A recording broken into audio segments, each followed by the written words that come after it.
Thanks for tuning in to another episode of The Sly Llama. If this is the first time you're tuning in, you may be wondering why this is even called The Sly Llama.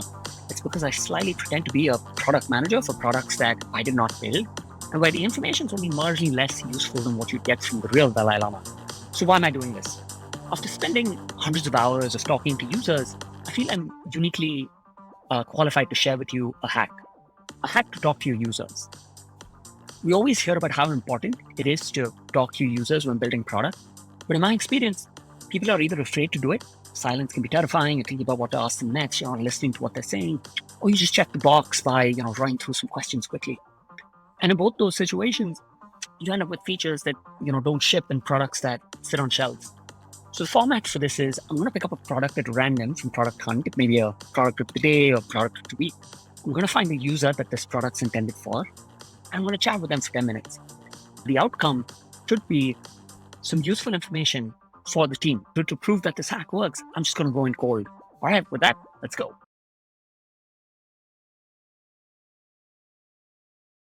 Have you all used or played around with GPT or DALI? I've never used it to create backgrounds. Exactly. Yeah, me neither. Yeah, you can create any image. So I basically said, hey, create a modern, simple image for, an English translator and like for a math tutor. And so that's what it thought. Yeah, it's brilliant. It's crazy and brilliant at the same time. It's brilliant. It's scary. It's scary as well. Yeah, you're right. Because I think there's no limit to what it can create. It can just do a whole lot of things. And sometimes I think people would just maybe end up using it for the negative purposes. There is that risk. Absolutely. Yeah. I think everyone from scientists to parents, everyone's asking, hey, why is my child crying? And scientists are asking, how do we go to Mars? And it's answering everything. Yes. It's pretty crazy. It is. So yeah, by the way, we're already recording. That's the good news. Thank you both for, by the way, being excited and available.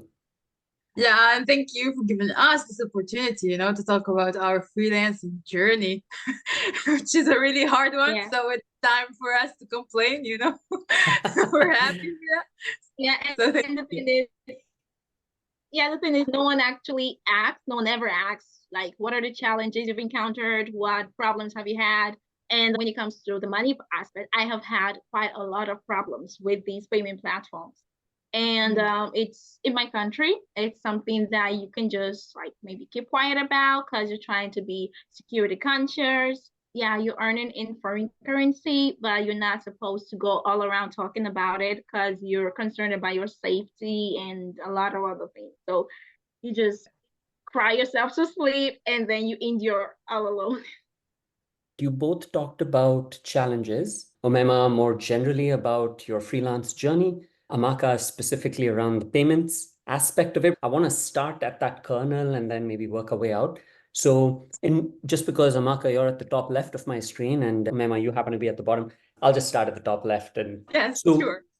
Tell me about that, Amaka, the last time you accepted an international payment.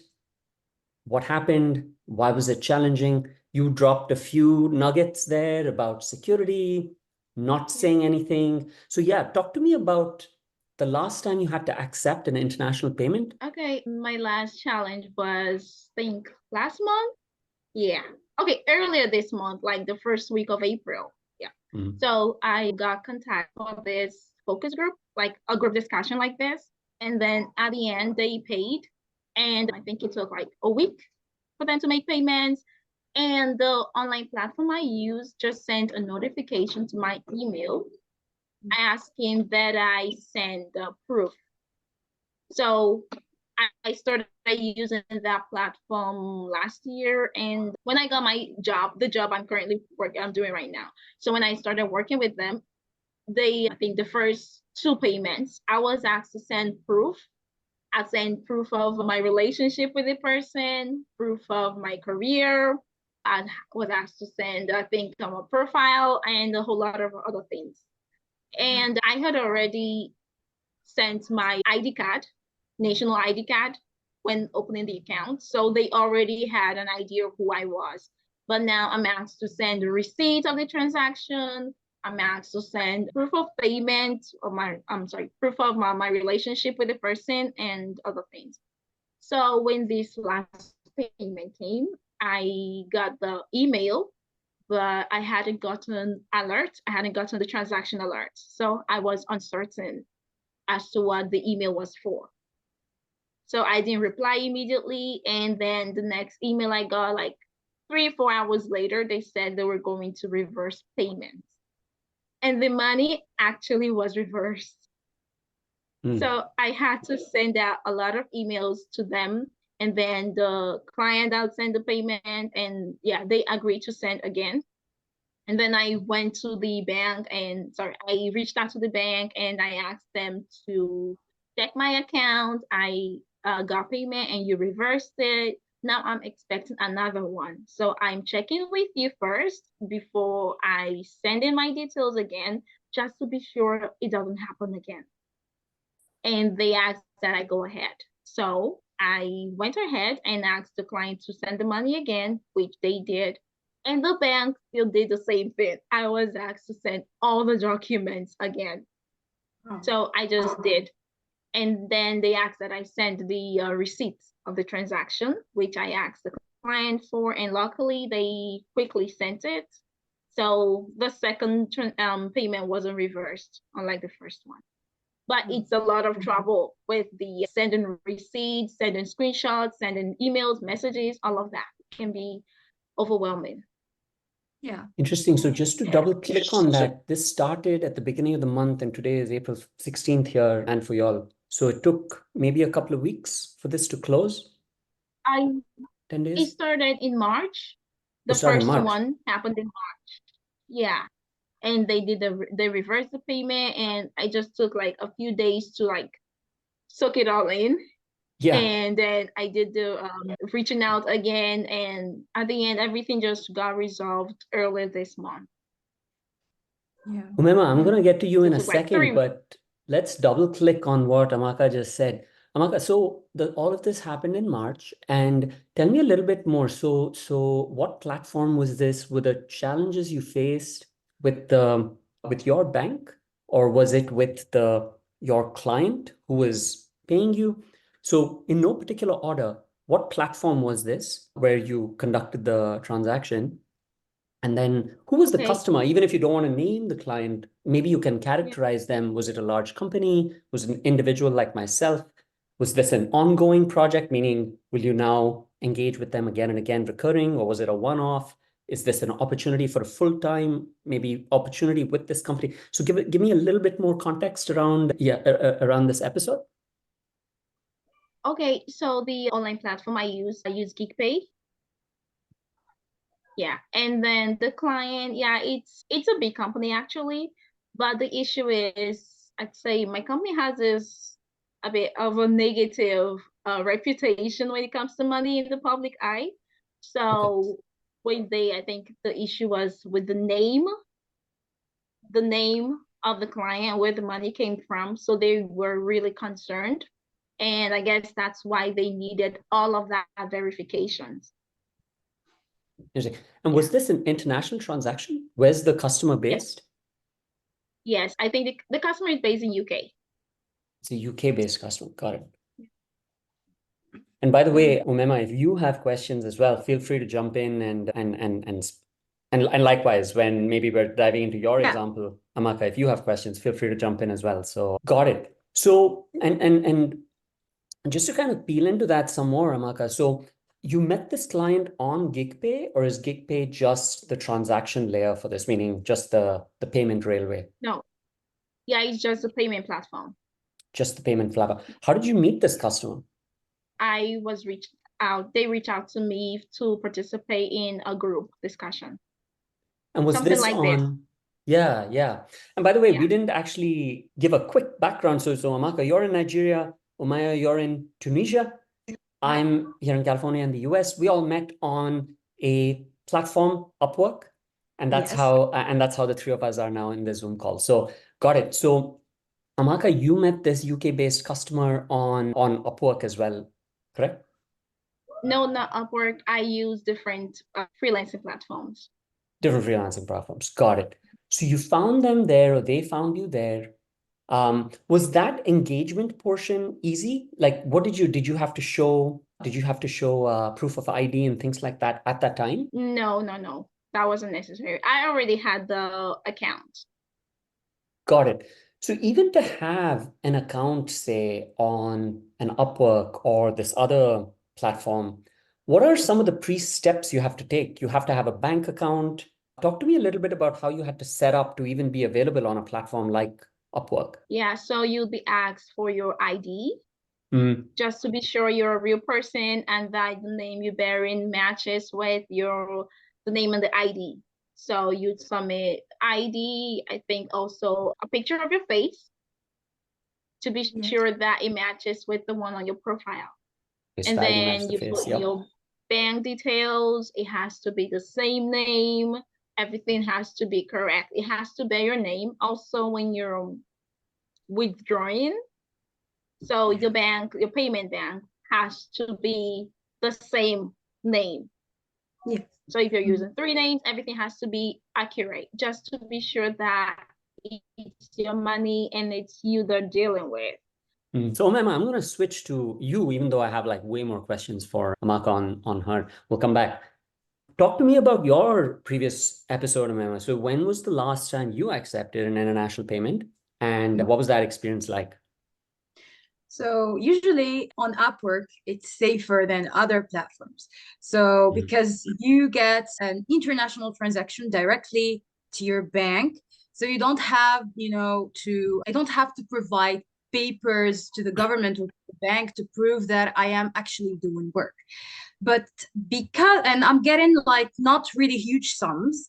So actually, I'm still safe. But there is always this risk, because in my country, it's illegal to receive international transactions, especially if it's a huge sum, like a monthly salary or on a regular basis. That's actually illegal in my country. And we also, the government does not allow PayPal or Pioneer. So also international accounts are not, allowed in my country. So I need something national in my bank account. And thanks to Upwork, I can do that, which is okay. I'm really happy that I found a way to pay, or to get my payments. Because in my country, that's the problem. It's payment methods. And it is still a problem, actually. So yeah, I agree with Amy about that. When it comes to paperwork, to the payment methods, that's the huge challenge for freelancers in, our countries. So yeah, but I did not actually experience any problem yet. So I'm still happy because of that. So yeah. So my head went to a couple of places. One, you haven't experienced a problem. That's different from, I'd say, Amaka's experience, where she kind of went through maybe 2 to 3 weeks of this email back and forth to get that payment. When was the last time you accepted an international payment, Emma? It was this Monday, actually. Okay, earlier this. Like yesterday? Yeah, yesterday. So it took a while this time because there was a holiday in my country. Like it took, I think, 2 weeks to get the payment. So take because of Eid. Yeah, exactly. Yeah. So usually it takes like a 5-day work, 5 days only that, but this time it took a while. I was concerned, actually. I thought that now maybe I would be asked about money laundering or something like that, but that didn't happen. Got it. Well, Eid Mubarak to everyone who celebrates. Thank you. Where was your customer from? Which country was the payment coming in from? So actually different places. There is like Turkey, Egypt, also Germany, and Syria. Not Syria, Turkey again, but the person is Syrian. So, yeah. Got it. So this one payment had these components coming in from all these different countries? Yes. Like, it was interesting. Wow. So is this also like Amaka's, like a group, sort of a group project of some? No, it's not a large company, actually individuals. So yeah, separate individuals. Separate individuals. I see. For different projects. Got it. So they found you on Upwork and you responded to an invitation. And So then, yeah, go ahead. I applied for some of these jobs, and sometimes, okay, not all the time, I get invites. Yeah. So sometimes I apply for the job, and sometimes I get an invite or an invitation, and I accept the job or the contract. So yeah. Got it. And because this was happening on Upwork, so this was the second place my head went to after your opening comments. One was the delay, which was, caused by religious holiday. But the second piece you mentioned was the difference maybe that Upwork has made for you in terms of being able to take on these types of projects, because without Upwork, it would have been difficult. Yes. Very, very challenging. Have you been able to accept any payments outside of Upwork, or have all your international payments come in through Upwork? All of my international payments are coming from Upwork, actually. So for that reason, I stick to Upwork. I want to try other platforms, but really, it's a problem in my country, and I'm trying to play it safe because I know so many people that got into trouble because, of money laundering. And it's because, because of an international transaction. So I'm trying to play it safe, stick to Upwork for the moment. Yes. How about you, Amaka? Do these laws kind of apply there too? Like, would it have been hard for you to accept payments outside of Upwork? And you mentioned a similar other freelancing platform that you're on, right? Yeah. Without these types of platforms, it's hard to accept an international payment for you as well? No, in my case, it's different. Here, you can accept payments from whoever, wherever. The only issue is that if they send the money directly to your bank account, your normal bank account, the exchange rate would be lower. Yeah. But if you're to accept them from maybe either of these platforms, these payment platforms, you get to withdraw at a higher rate. And I have this client I'm currently working with.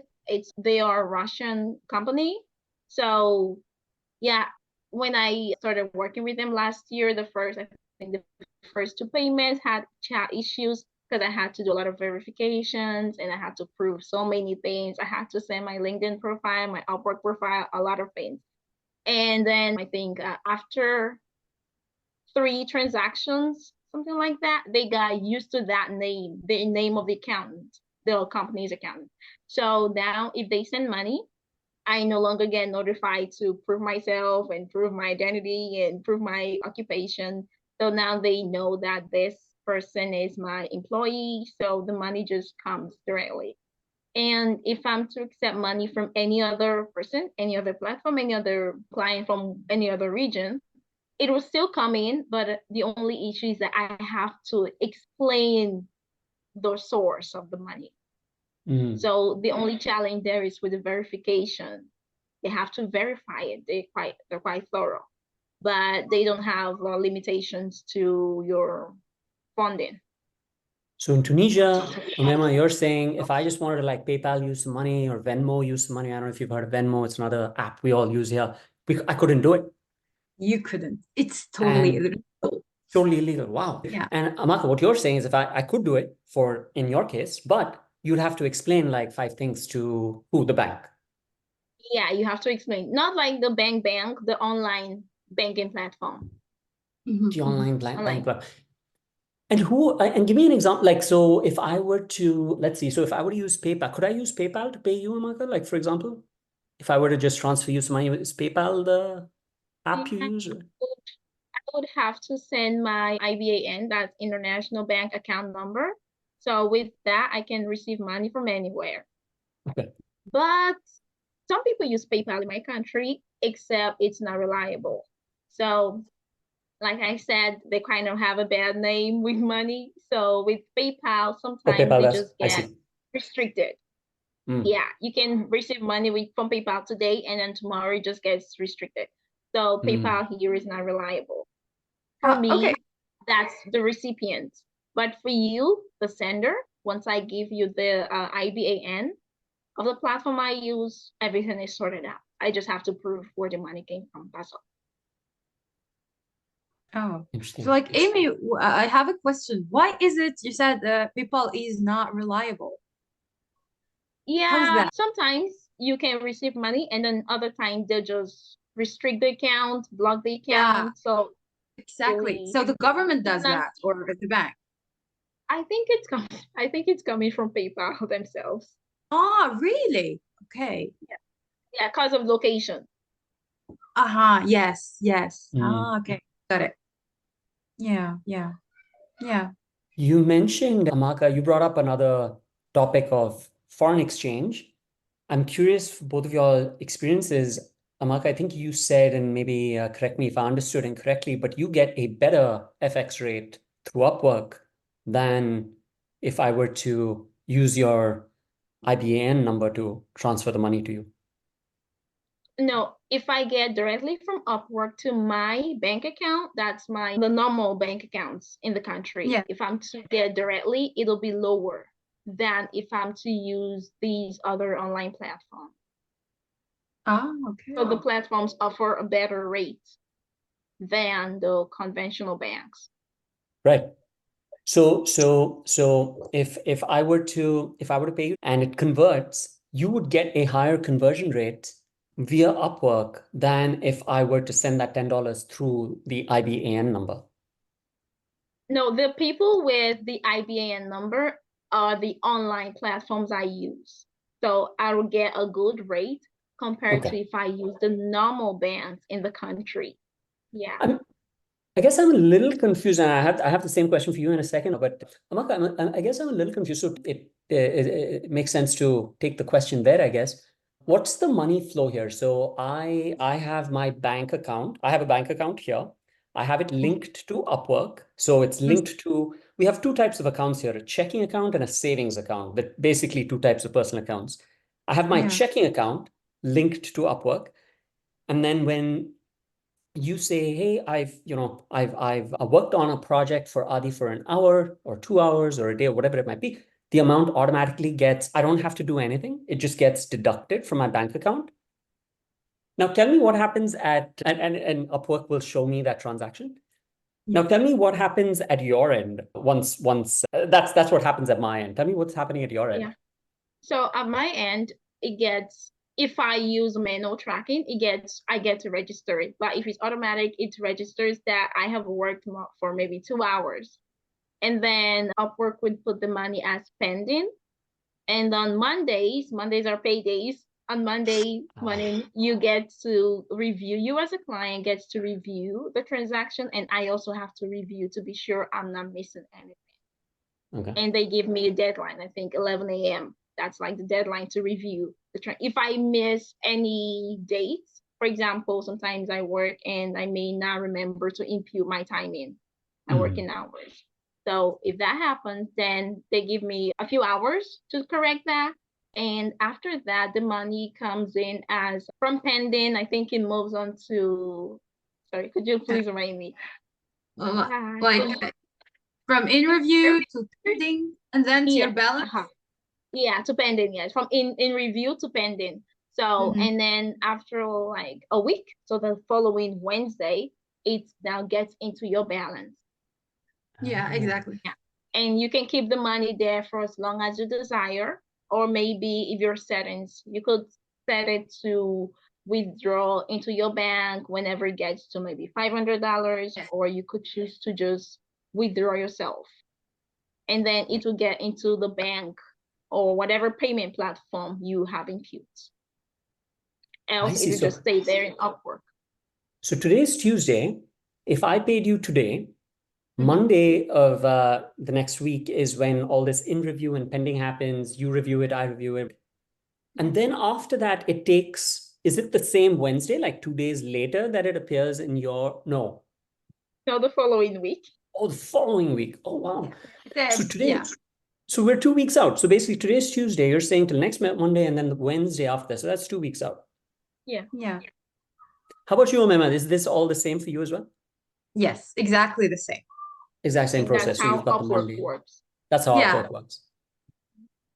What happens to foreign exchange risk in this time. How have your respective currencies performed, if at all you've tracked it? And maybe you have, since you've been receiving these international payments. What happens to the exchange rate between Tuesday, today, and Wednesday, 2 weeks out? I have a two-part question. One, if it changes at all, are you impacted by that change, maybe positive or negative? And then the second part, part B of that question is, how much have your respective currencies moved? Have they moved around a lot, or has it not been so much? So when it comes to the exchange rates, I think one Tunisian dinar equals $1 equals 3 Tunisian dinars. This is the high rate, the good rate. Usually, like between Monday and the next Wednesday, there is no actual fluctuations, it is stable. But I noticed that in summers, the exchange rate is actually higher. So $1 would be like $1 would be like two dinars and something. So yeah, but usually it is stable. So it's not really, it does not really affect me. But in summers, yeah.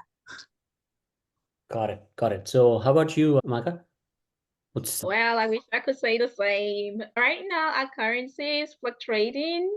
And I think about a month ago, it was like dollar was really, really high. So if I had withdrawn then, I'd have made like ×2 the money I would make right now. Yeah. So for a currency that's fluctuating as mine, that 2 weeks can mean a lot. That can mean a lot. I see. Can mean a lot, yeah. And you're exposed to this risk? Meaning, yes.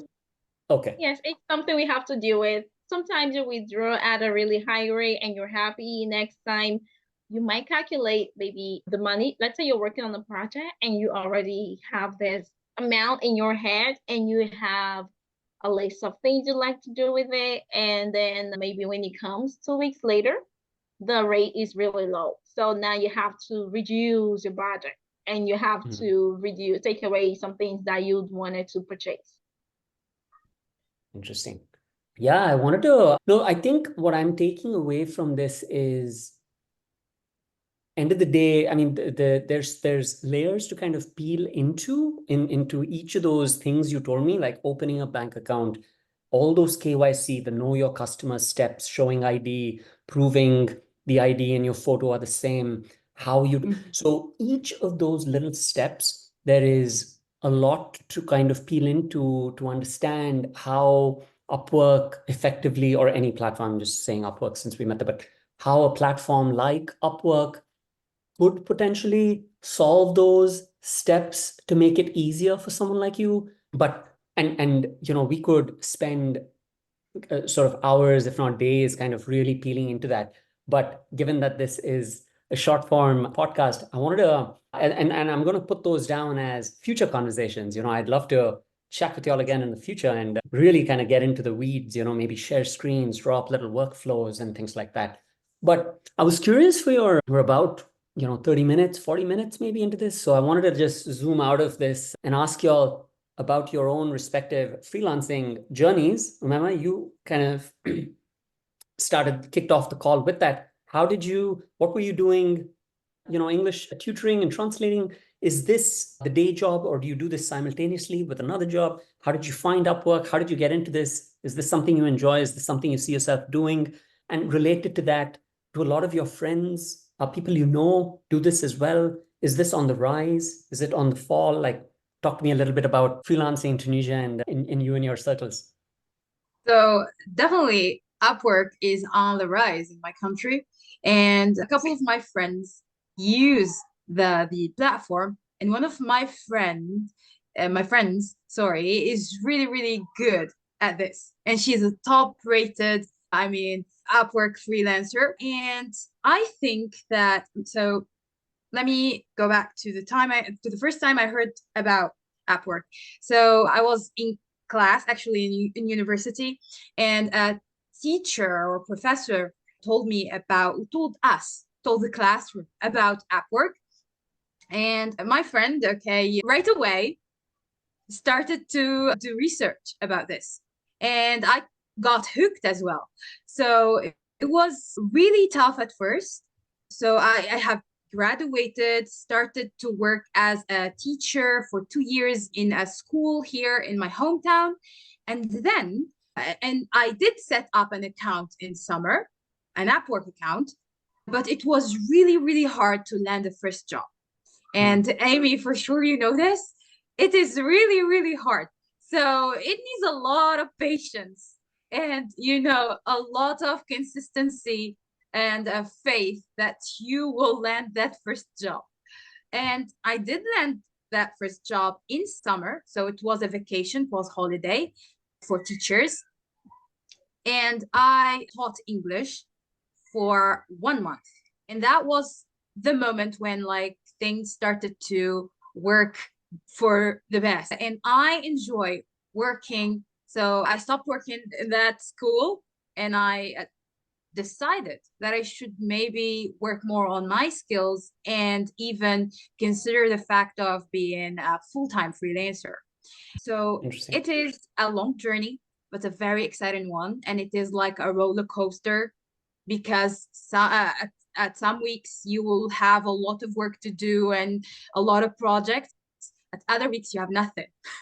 It's a desert. And yeah, you can find, you can take the time to rest, to think about, to reflect about, on your journey and on your skills and the things that you need to do. Because in my case, I do things related to text analysis, so translation, transcriptions, teaching English, because this is my degree. I have an English degree, a master's degree in the English literature. So this is my area. But I'm trying to become more tech savvy, try to find out other, another set of skills to develop. And yeah, I think Upwork is a great platform, but it needs a lot of patience. You're the real deal, Umaima. This is entrepreneur stuff, right? Like all the stuff you talked about, the roller coaster, the ups and downs, the risks. Why do you think, and kudos to you for being able to have the kind of mental peace and patience and all of that needs to come together to be able to do this type of thing. So congratulations to you. And I'm going to say the same to you, I'm sure, in a minute here, Amaka. But given the variability, most people like a stable job and a family and, all this sort of stuff. Given everything you just described, it's the roller coaster nature of it. Why do you think it's on the rise? I think because most people like the fact that, like the free parts, because you can work whenever you want on whatever project you decide to work on. No one will tell you what to do. It is really peaceful. And yeah, I think that's why. Yes, it can be, unstable, but I think that's why especially younger generation enjoy working as freelancers, because yeah, you are free to do whatever you want with your time. So you can work whenever, wherever. And that's the best part about it. Nice. Yeah. Same question for you, Amaka. Tell me about your freelancing journey, and is it on the rise in Nigeria as well? Well, yes. Among your friends, so yeah, my freelance journey started 2 years ago. Prior to that time, I had very little idea about it. So I stumbled upon this lady on social media who trained people on how to get remote jobs. I kind of thought about it, and at that time I was home because I was still in college. The lecturers had a bit of an issue with the government, so they went on something called strike. We were home for 7 months. So that period, when I found out about the lady, I paid for the training, and after the training, it was a really a lot of struggle getting a first job. I tried customer service. I tried getting a virtual assistant job. All of that, they weren't working. And then a lady in my group, the group for the training, so she said that we shouldn't give up, just kept encouraging us, and then she mentioned if one area wasn't working, you should just try other ones. And my mom was a teacher for 35 years. And growing up, teaching people was something that I found really easy to do. I had classmates that would reach out to me during exam periods and ask that I explain something in the simplest form for them. So I'll try to really break it down, and then when they get to the exam, they'll write it the way I explained it, not the way the lecturer did. So I knew that teaching was something I could easily do. So I opened a teacher profile. So we there at the point until the day I got my first job. So it came as an invite. I was to teach the 6-year-old girl. I think she lived in New York. And I was teaching her math and English for the summer holidays. And then that just became my breakthrough moment. I started off from there. After that job, when school resumed, I went back to school, and then I was doing little projects like maybe translation jobs or transcription jobs or recording jobs, just one-time project. And the thing is, they helped build my profile. So I did a lot of one-time projects and then just try getting as much good reviews as possible. And then just kept building my profile. And last year, when I was in my finals in the university, I got this job with this online school, online Russian school. So I was working with them and working with these Upwork clients every day. So I'd go to school, come back and work. It was a lot of stress for me because I was in my final year and I was supposed to focus completely on my studies, but I had to work. And I knew that I needed these opportunities because after school, so there's this issue with employment in my country, but I feel like if I did so well in this freelancing job, then by the time I graduated, I must have built my profile to the extent that clients would come to me and now I wouldn't have to struggle too much to get jobs. Luckily, that was it. And then when I graduated, I went full time into freelancing. So now I juggle my other job with the Russian school and then my Upwork project. And now I have time to do all of that. I'm home all day. I do everything. I sometimes I can stay like 3 days indoors without stepping out. And I just work all day. And there are days when I have to work. Right now I work 7 days a week. Although some days I might have just one class, but I have classes every day, Monday to Sunday. And I do all of them because I need the money. And I come from this family where people were interested in, oh, what kind of job do you do? Oh, where do you work? And after school, they expect you to just go out there and get a job. But now they're hearing that, oh, she actually has something doing for herself.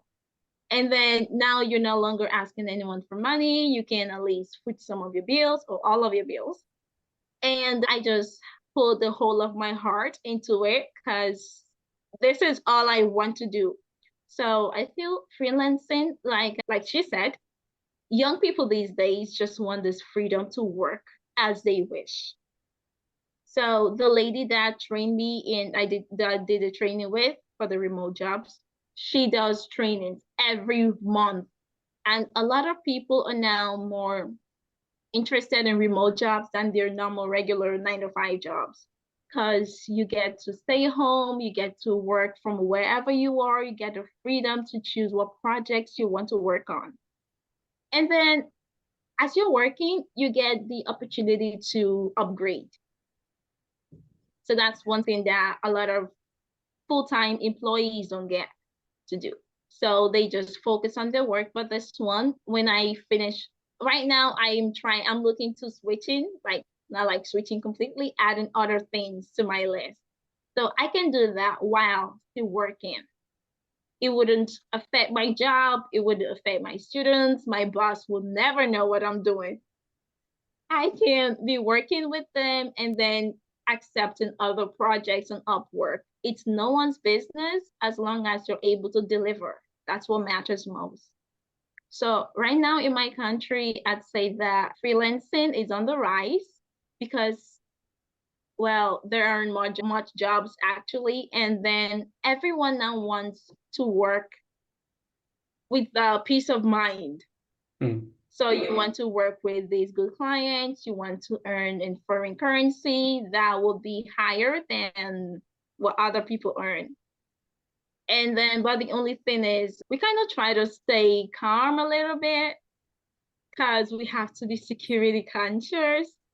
And then you shouldn't walk around saying, I do this, I earn this, I work here, I work there, I work with this sort of clients. I recently moved to a new apartment. I think that was January, yeah, 3 months ago. I moved to a new apartment. I can tell you that my neighbors have no idea what I do. Yeah. They just know that this girl stays home all day. When it comes to paying bills, like light bills, I'm amongst the first people to pay. I always, because the light is so important to me. So I pay my bills on time. I just go out, maybe go shopping, grocery shopping. I come back home and I shut my door. You'd never see me outside doing that. I don't see visitors. I don't go to parties. I don't go anywhere. So I know a lot of nosy people would want to know what you do for a living. What is she always doing? How is she able to pay for things without working? So right now we just trying to be security conscious. Keep things to yourself, except maybe really close people in your circle and maybe family members. Yeah. And otherwise, we're just trying to build things on our own, by ourselves, without causing trouble, and just trying to make ends meet. That's amazing. I know what kind of comes through for me is just how kind of optimistic, happy, forward-looking y'all are, while at the same time talking about the things, things like the roller coaster nature of this, security, etc. Essentially, y'all are entrepreneurs, and okay, that's what you should say the next time someone's like, "Hey, you working in this and that?" No, I'm an entrepreneur. I got my own business. Do you? Yeah. That should be your comeback. No, it was really wonderful to meet both of you virtually. I do hope, at some point in the future, we can actually meet in person. But with that, I mean, thank you both a ton for the time. Yeah, thank you so much for having us. So this conversation is something that we don't get to talk about. We don't get to have this kind of conversations often. So it was really wonderful being here and talking about all of this. Yeah, it definitely is. So thank you so much for this opportunity. It was really nice meeting both of you. And I'm happy that I met you also, Amy, because our experience seems to be really similar. Everyone think of us as unemployed. So I come from a place that people or everyone wants to know what are you doing? Otherwise, it seems for them that you are wasting time. Like in my family, when they see me work with a laptop, they say, "What is this? Like, your job is so easy. You need to wake up at 8 and come back home late at night. Then they can call, then you are an employer. Otherwise, it's not possible." So Y'all should totally give it back to them. Guys, we are entrepreneurs. We have our own business. Do you know? You get that's your comeback the next time. Amazing. Anything else? Should I have asked y'all anything else, or how did that go? Did y'all was that useful? Was that therapy, partly therapy? Yeah, it was therapeutic, yeah. Good. No, I really enjoyed it. So I'll let y'all go. I know it's kind of late as well for y'all. Thank you so much. Thank you. Amaka, Umaya, see y'all soon. Have a nice day. Thank you so much. All right, bye-bye. Have a wonderful day.